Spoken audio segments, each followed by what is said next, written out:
Senior तज्ज़ियाकार सवाल ज़ाफ़िर को और ज़ैगम खान साहब को हमारे साथ मौजूद होंगे। सवाल ज़ाफ़िर साहब तो खैर थोड़ी देर में ज्वाइन करेंगे, लेकिन सीनियर एनालिस्ट हमारे साथ और सीनियर सहाफ़ी ज़ैगम खान साहब हमारे साथ मौजूद हैं। अस्सलाम वालेकुम जी, very good morning Zaigham Khan साहब। ज़ैगम खान साहब, मुल्क की इस वक्त जो मजमूई तौर पर सियासी सूरत हाल है वो आपको कैसी दिखाई दे रही है? साज़गार दिखाई दे रही है इंतखाबात के लिए?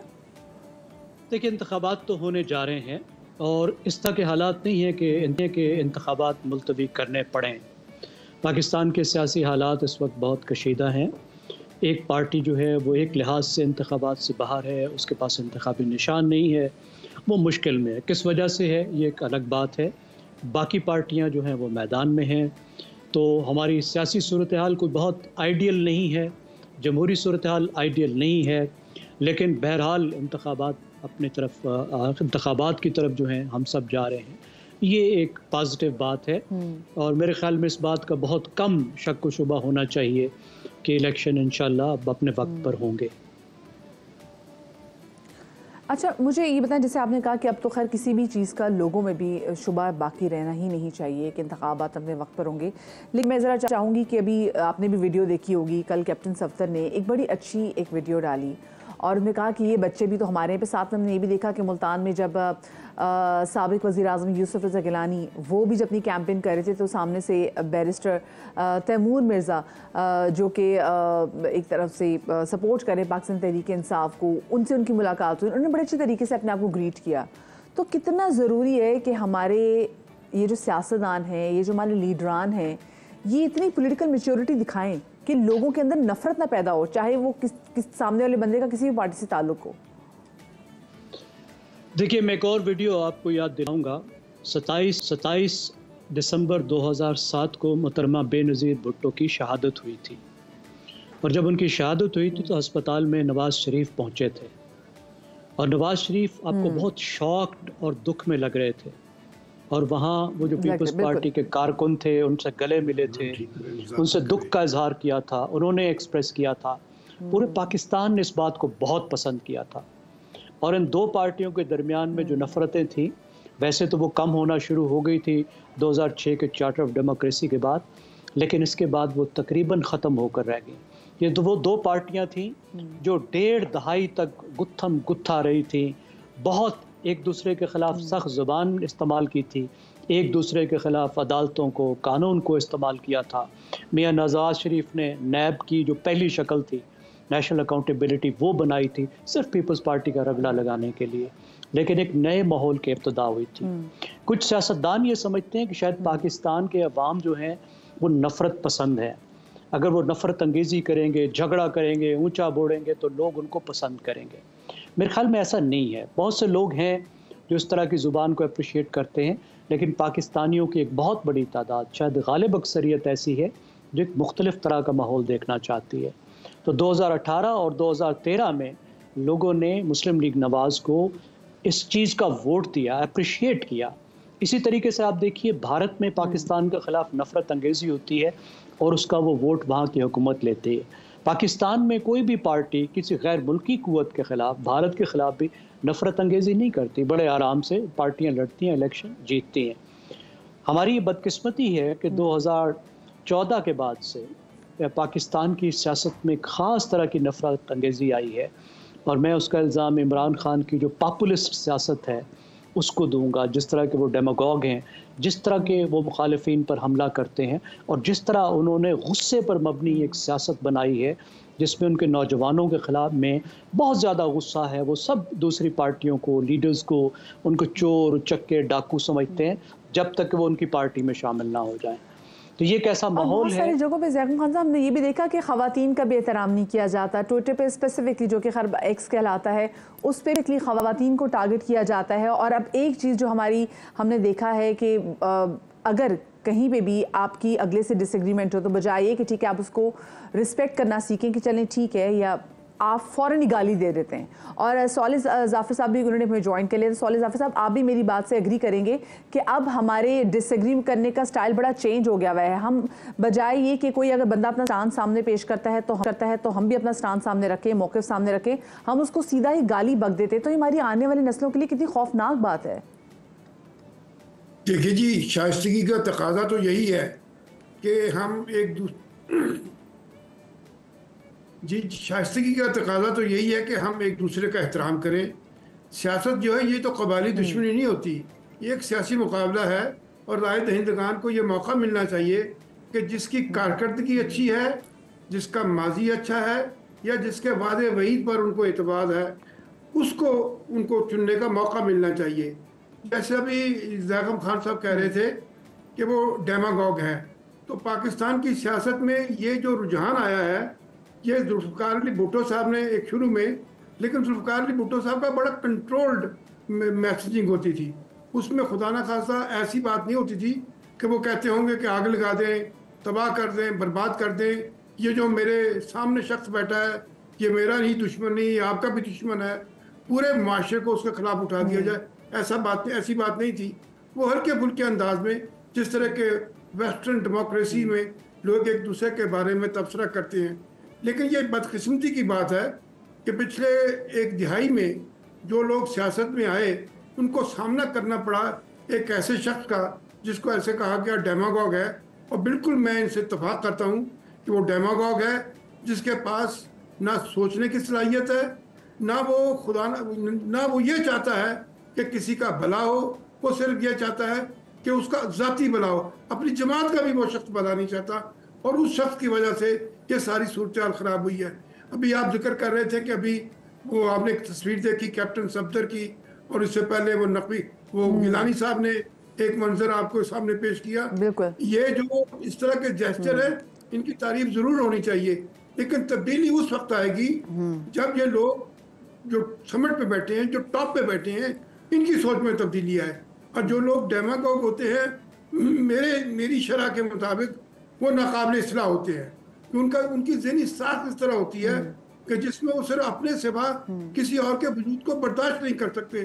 तो ये हमारी सियासत की, हमारे मुल्क की, जमहूरियत की ये बदकिस्मती है कि हमें एक ऐसे शख्स से वास्ता पड़ा है जो कि जिसकी से जो है वो अवाम के अच्छे खासे तबके तक है, और वो उनको ना तो इस्लाह की तरफ लाना चाह रहा है। अब देखिए वो शख्स जेल में बैठकर, कैद में बैठकर, वहाँ पर भी जो उसकी मैसेजिंग हो रही है, जो वो गुफ्तगू कर रहा है, वो इतनी खौफनाक है कि आप उसका तसव्वुर नहीं कर सकते। मसलन पिछले दिनों उन्होंने कहा कि अभी ये ना हुआ, वो ना हुआ, मेरे पास एक प्लान बी है, प्लान सी है, प्लान डी है, और उसके वो ये तो इत्तेफाक है कि लोगों तक वो उस तरह का मैसेज नहीं पहुंच रहा जिस तरह की वो मौसूफ गुफ्तगू करते हैं, वरना उनका जहन में यही है कि वो लोगों को कह रहे हैं कि निकलो बाहर, और बाहर जा निकल के क्या करो।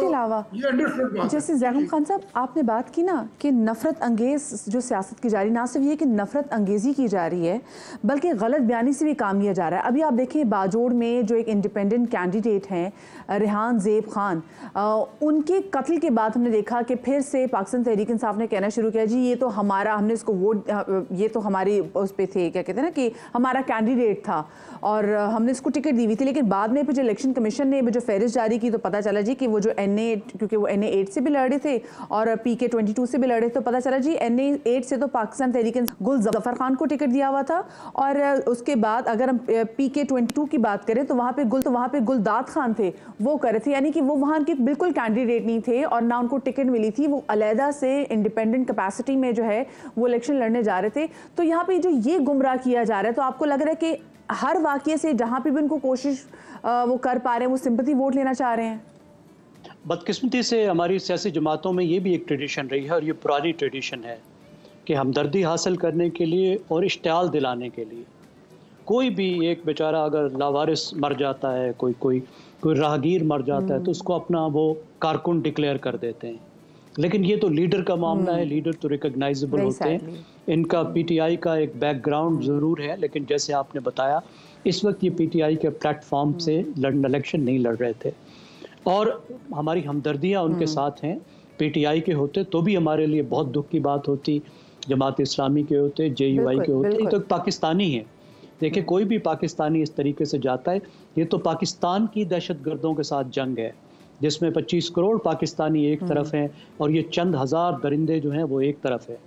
ऐसे वाक़े को डिवीज़न के लिए इस्तेमाल करना तो बहुत ही अफसोसनाक है, क्योंकि ये वैसे वाक़े हैं जब हमें इकट्ठा हो जाना चाहिए, जहाँ पे अगर पीटीआई का भी कोई कारकुन शहीद होता है तो तमाम जमातों को, जो उनके मुखालिफ भी हैं, उनको इकट्ठा होना चाहिए, और अगर एएनपी का शहीद होता है तो भी तमाम को। इसमें सिर्फ होना चाहिए कि पाकिस्तान के लोग और उनके खिलाफ हथियार उठाने वाले दहशतगर्द, एक तरफ हम सब हैं। ऐसी तफरीक जो भी कर रहा है, मेरे ख्याल में एक बड़ा गैर पाकिस्तानी काम कर रहा है, और उन्हें इस बात का, मैं कहूँगा कि उन्हें इस बात पे शर्म आनी चाहिए। सही। अच्छा सॉलिह जाफर साहब, आप मुझे ज़रा बताइएगा, अभी हम जो स्पेसिफिकली देख रहे हैं बलूचिस्तान और खैबर पख्तूनख्वा में कुछ कशीदा सूरत हाल भी देखी, तो इस सूरत हाल को देखते हुए क्या ये मुमकिन है कि वहाँ पर इलेक्शन जो हैं वो आगे खुदा न खासा ताख़ीर का शिकार हो जाए, या फिर आप समझते हैं कि इस तमाम सिक्योरिटी सूरत हाल का असर इलेक्शन के टर्नओवर पर पड़ेगा? देखिए जी, पाकिस्तान है 4 इकाइयों का मुल्क। अब आप 2 इकाइयों में अगर इंतखाबात को मुलतवी करेंगे तो उसका इम्पैक्ट क्या होगा? मैं नहीं समझता कि आप अद्दी एतबार से, ये ठीक है कि बहुत बड़ी अक्सरियत होगी क्योंकि पंजाब बहुत बड़ा सूबा है, सिंध उसके बाद सबसे बड़ा सूबा है, वहाँ पर आप कौमी और सूबाई असम्बलियों में लोगों को ले आएंगे, लेकिन आपको याद रखना चाहिए कि यही कौमी असम्बली और यही सूबाई असम्बलियाँ जो हैं, इनको अभी सेनेट के अरकान का चुनाव भी करना है। इनको इसके बाद, इससे पहले बल्कि सदर के इंतखाब भी करना है। सदर का इंतखाब और सेनेट के जो चुनाव हैं वो भी इस सिस्टम की मकबूलियत के लिए, इसको एक्सेप्टेबल बनाने के लिए अशद ज़रूरी है। तो मैं नहीं समझता कि आप केपीके में और आप बलूचिस्तान के इंतखाबात को मार्ज़ इल्तवा में डालेंगे। अब जैसे कि कल भी इलेक्शन कमीशन ने कहा है, इससे पहले कोर कमांडर्स की मीटिंग में भी ये बात सामने आ चुकी है, कहा गया है कि हालात खा कुछ भी हों, इंतखाबात जो हैं वो 8 फरवरी को होंगे, और हमें एतमाद करना चाहिए कि इंशाअल्लाह ताला ये जहाँ तक इक्का दुक्का वाक़यात का ताल्लुक है, ये दुनिया के हर उस मुल्क में होते हैं जहाँ पर कोई ना कोई बैरूनी अनासर सरगर्म हो, वो इलेक्शन हो या ना हो, वो अपनी सियासत, बैनुल-अक़वामी सियासत के तहत, अपनी 2 तरफा सियासत के तहत ऐसी हरकतों के लिए वहाँ पे एक फ़ज़ा और माहौल बनाते हैं। मैं नहीं समझता कि खुदा न खासा को हालात इस हद तक बिगड़ जाएंगे, इस हद तक ख़राब हो जाएंगे कि ये आइंदा, अब जुमेरात को जो भी जिसके लिए 4-5 दिन बाकी रह गए हैं, कि ये इंतखाबात ना हो सके। इंतखाबात का ना होना कोई ऑप्शन नहीं है। अगर कोई शख्स ये सोचता है कि इंतखाबात ना कराए जाएँ, मुलतवी किए जाएँ, ये कोई ऑप्शन नहीं है। तकलीफ की बात तो यह है कि जिन हल्कों में ये बेचारे कुछ उम्मीदवारों की मौत वाक़या हो गई है, तो वहाँ पर भी इंतखाबात मुलतवी हो रहे हैं। होना तो ये चाहिए कि सिस्टम ऐसा हो कि इंतखाबात किसी एक हल्के में भी मार्च इल्तवा में नहीं डाले जाने चाहिए। इस अमल का एहतमाम किसी न किसी तरीके से होना चाहिए कि इलेक्शन किसी सूरत में किसी एक हल्के में। अच्छा, क्विकली मेरा आप दोनों से जल्दी से एक सवाल है, क्योंकि मेरे पास टाइम बहुत ज़्यादा मुख्तसर है। आपको क्या लगता है कि लोग इस बार भी वोट शख्सियत परस्ती को देखते हुए देंगे या फिर माजी की परफॉर्मेंसेस? ज़ैगम खान साहब, क्विकली ज़रा। देखिए, पाकिस्तान का जो वोटर है उसमें बहुत तरह के वोटर हैं, मुख्तलिफ तरह के वोटर हैं, और वो मुख्तलिफ तरह से वोट डालते हैं। हमारे यहाँ एक रुझान ये पैदा हुआ है कि लोग कॉन्स्टिट्यूंसी से हट के और इलेक्टेबल से हट के पार्टियों के लिए वोट देने लगे हैं, क्योंकि उसमें मीडिया का असर है, हर शख्स तक मीडिया की एक्सेस है। उसकी वजह से, उसकी एक वजह ये है कि अर्बनाइज हो गया है पाकिस्तान, तो उस हिस्से की बहुत बड़ी तादाद बढ़ी है। लेकिन सब लोग वो नहीं हैं जो पार्टी को वोट देते हैं, और पार्टी को वोट देने वाले भी ऐसे लोग भी हैं जो पार्टी के प्रोग्राम पे वोट देते हैं, आइडियालॉजी पे वोट देते हैं। वो लोग भी हैं जो शख्सियत परस्ती को वोट देते हैं। फिर वो लोग भी हैं जो इलेक्टेबल्स को वोट देते हैं। साहब, आप भी ज़रा, वक्त बहुत मुख्तसर है मेरे पास, कथा कलामी की माज़रत। ज़ैगम साहब, मैं इस बात से मुत्तफ़िक़ हूँ कि इंतखाबात के लिए लोग ज़हनी तौर पर तैयार हो चुके हैं, और ये जो इलेक्शन है इसमें आप ये प्रेडिक्ट नहीं कर सकते, आप हतमी तौर पर ये नहीं कह सकते कि लोग किस बुनियाद पर वोट देंगे। लेकिन ये जो इंतखाबात हैं इसमें लोगों की दिलचस्पी, जिस तरह के शुरू में ये ख्याल था कि कम होगी, लेकिन मैं समझता हूँ कि वक्त गुजरने के साथ साथ ये दिलचस्पी बढ़ रही है। और टर्नआउट के बारे में ये जो ख्याल जाहिर किया जा रहा है कि ये बहुत लो होगी, बहुत लो नहीं होगी, लेकिन लोग ज़हनी तौर पर शहरी इलाकों में ख़ास तौर पर तकसीम है सियासी जमातों की बुनियाद पर, सियासी सोच की बुनियाद पर। और आप ये जो आपके सर्वेज आ रहे हैं, ये सर्वेज मैं नहीं समझता कोई इतने काबिल एतमाद है। ये सारी सूरत हाल का पता आपको 8 फरवरी की शाम को ही लगेगा, 8 फरवरी की रात को ही चलेगा। 12 लोग सियासी तौर पे मैं समझता हूँ कि काफ़ी मुस्तैद हो गए हैं, काफ़ी अलर्ट हो गए हैं और काफ़ी एक्टिव हो गए हैं। People are very well aware. बिल्कुल सही, बहुत शुक्रिया जी। मोहम्मद सालिह जाफिर साहब हमारे साथ मौजूद थे, जैगम मौजूद थे।